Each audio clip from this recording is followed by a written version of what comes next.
Les sujets du jour de la revue fiduciaire.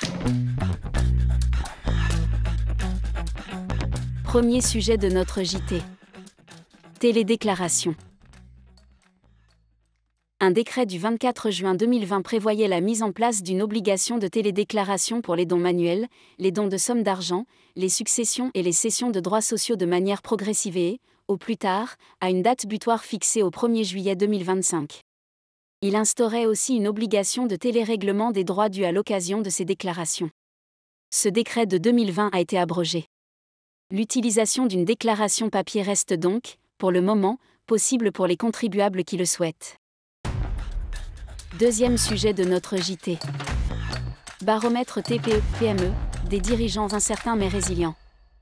D'après une étude menée en France, au Royaume-Uni, en Italie, en Allemagne et en Irlande par SumUp, les dirigeants de TPE-PME françaises et européennes doivent s'adapter face à un contexte d'incertitude politique et budgétaire, à des tensions commerciales qui perdurent et à une croissance économique en berne.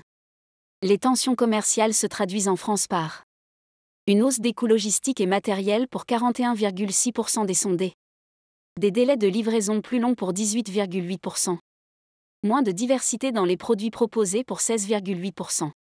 Il en résulte des hausses de prix modérées qui impactent les consommateurs et des marges dégradées pour les entreprises. Les consommateurs adaptent leur comportement en conséquence. Ainsi, en France, près de 48% des marchands notent une baisse de la fréquence des achats ou dépenses, 42% que les clients comparent davantage les prix ou recherchent des promotions, et plus de 20% un recours accru à des alternatives moins chères. Pour autant, l'optimisme pour l'avenir reste de mise pour les dirigeants de TPE-PME, c'est le cas pour près de 30% en France, 41% au Royaume-Uni, 40,2% en Italie, 31,2% en Allemagne et 38,5% en Irlande.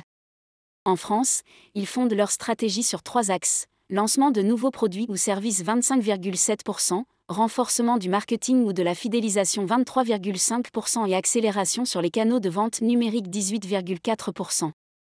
Il compte aussi sur un allègement de la bureaucratie 39,3% en France, des outils numériques abordables pour la vente et la gestion, un accès facilité aux aides publiques, ainsi qu'à des crédits également moins coûteux.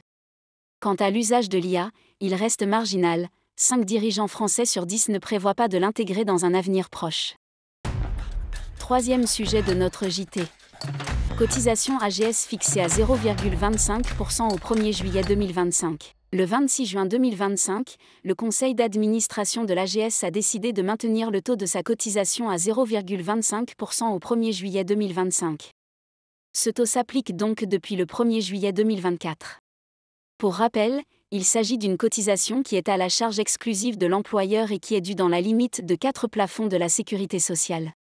En 2025, l'assiette maximale de l'AGS est donc de 15 700 € par mois, pour un salarié à temps plein sans incident de présence sur le mois.